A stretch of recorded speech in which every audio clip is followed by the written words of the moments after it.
Yung sa Panbisaya, mano-mano lang ang ginawa ko. Walang machine. Tapos horno, hindi oven. Yung parang focus lang talaga siya sa goal niya na sisikat tayo, ganun. Dami nang dumadaan na mga turista. Ang binigay ko sa mga tao, ang natanggap ko, sobra-sobra.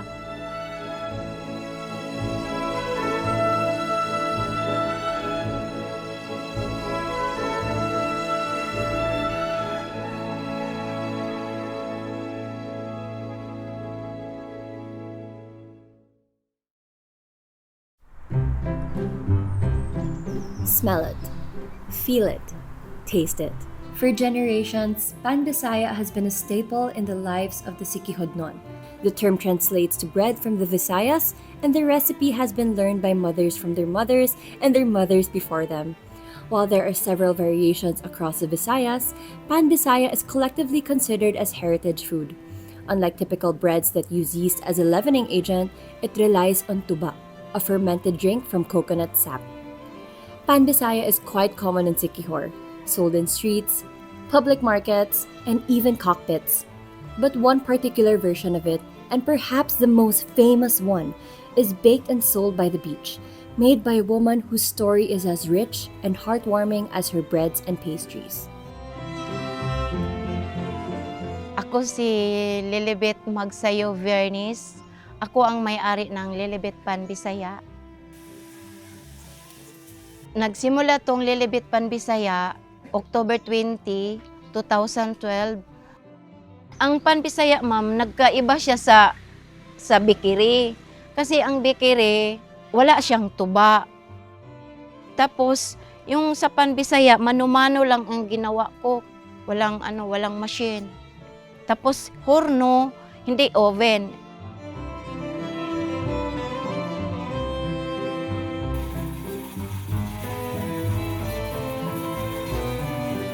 Apoy namin, makita niyo. Panggatong ang namin ginamit. Auntie ko sa Maria, nagluto siya ng Panbisaya at saka torta. Pag may bisita siya, pinuntahan ako dito kasi yung tinapay ko at saka torta, yan ang i-present niya sa bisita niya kasi native yan. Sabi niya, ito ang i-present ko dahil kay Bisaya. When her children were younger, Lilibeth and her husband struggled to make ends meet. Lilibeth tried different jobs until she observed her neighbor making Pan Bisaya and had a eureka moment.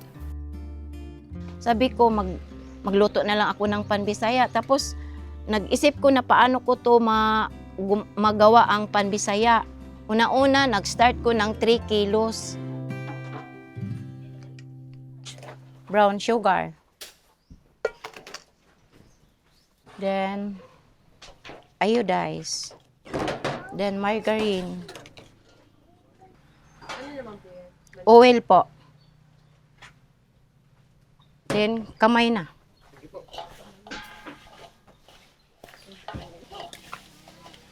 Then, milk.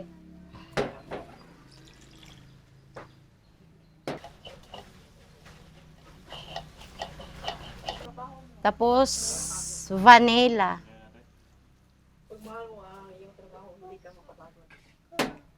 Tapos, coconut wine, tuba. Lambot ang iyang, ma'am, result sa pan. Hindi siya tumitigas.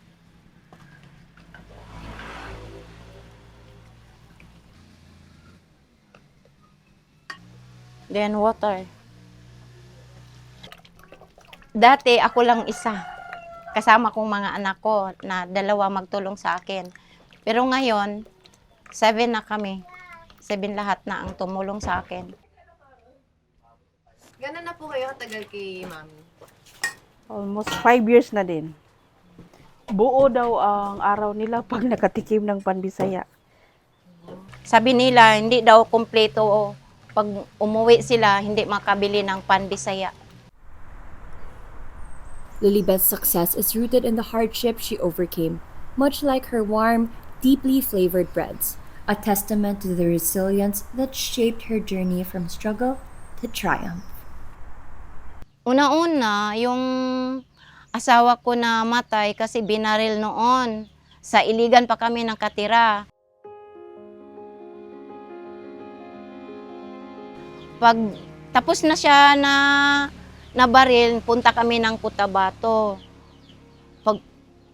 Pagpunta namin ng Cotabato, sobrang kahirap namin doon. Sobrang kahirap. Kawawa naman ang mga anak ko doon. Tapos naisip kong umuwi ako dito sa Siquijor. After her husband's death, life became even harder. Driven by her desire to provide for her children, the family moved from Cebu to Iligan to Kidapawan. Lilibeth sold food and did odd jobs until she decided to return to her hometown in Siquijor. Nag-isip ko na paano ko to magawa ang Panbisaya. Pero yan ang ma'am sa mga nanay pa noon. Ang narinig ko, ang Panbisaya may tuba.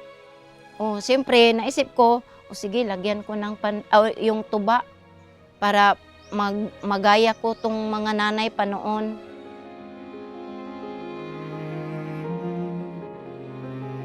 Pagpunta ko doon sa Paglaom Co-op, ma'am, 3,000 lang ang umpisa. Then, nakita nila na ang hiniram ko, siyempre, nakita nila ang sikap ko na, kaya dapat tulungan natin si Lilibet kasi napatuloy-patuloy ang negosyo. Ako ang napili ng negosyong tatak sa Paglaom Co-op. Doon ako nakadawat ng awarding.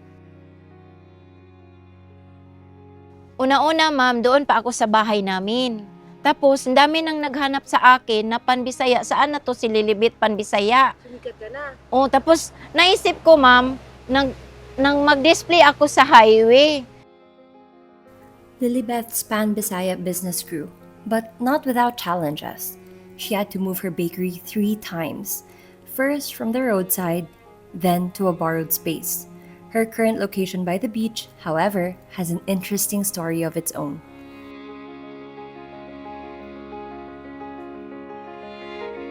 Huwag mong sirain yung store mo kasi kami na lang ang mag-alsa. Maghanap ako ng mga barangay tanod. Saan natin paagi ang store ko? Sabi niya, doon na lang tayo sa dagat, parang di disturbo ang highway.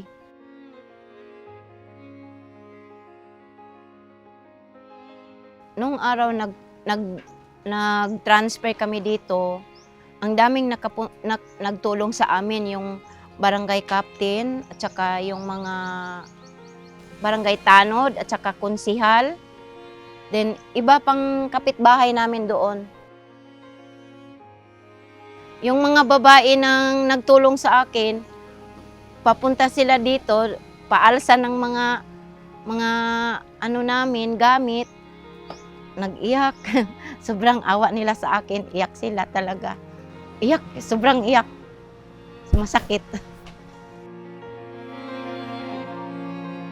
Ang naisip ko, ma'am, parang tumawa, parang mag-iyak sa ginawa nila sa akin. Hanggang ngayon, ma'am, kahit kung anong problema ko dito, ma'am, pakinggan, sabi nila, huwag kayong tumawag lang ka sa amin. Walang problema. Hindi ko naisip, ma'am, na sobra kadami magpunta dito sa akin magtulong. Lilibeth's community came to her rescue in a true act of bayanihan. About 22 men literally carried her store, while the woman carried her other belongings, walking nearly 100 meters to rebuild it at its current location. In Filipino culture, the selfless act of communal unity and kindness, expecting nothing in return, is the essence of bayanihan.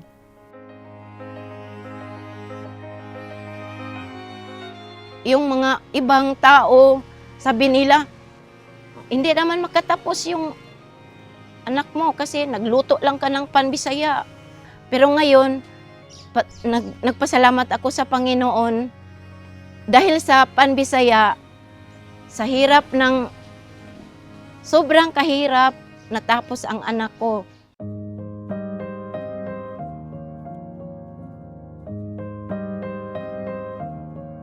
Masasabi ko from the start talaga, sumikap siya na makapagtapos ako, ganun, mga pangangailangan ko, mga gusto kong gawin, mga ganyan, sinusuportahan niya ako. Mahal niya kami lahat, yan, magkakapatid.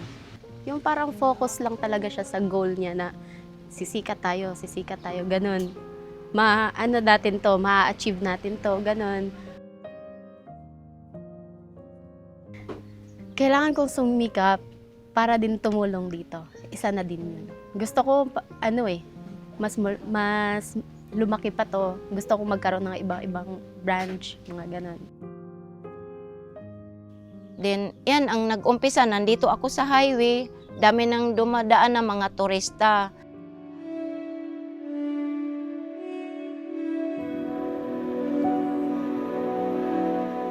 Pangarap ko sa bakery namin, magkaroon ng iba't ibang branch. Actually, na-try din namin na magkaroon ng branch doon sa San Juan. Kasi sa San Juan, maraming turista. Pero, dito lang talaga nga na place, dinadayuhan ng mga customer.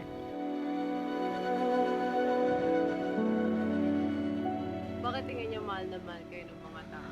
Pag may sobra sa akin, bigay.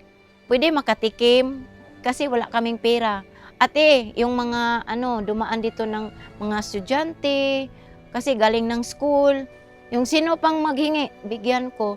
Tapos sabi ko, si Lord na ang bahala. Ang binigay ko sa mga tao, ang natanggap ko, sobra.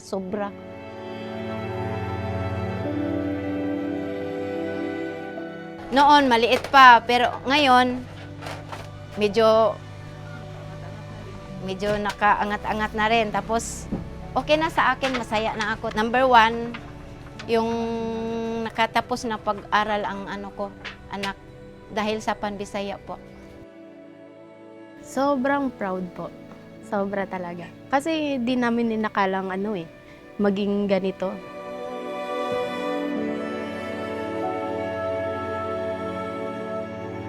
Ang pangarap ko, ma'am, na tuloy-tuloy yun hanggang kailan may kunin ni Lord.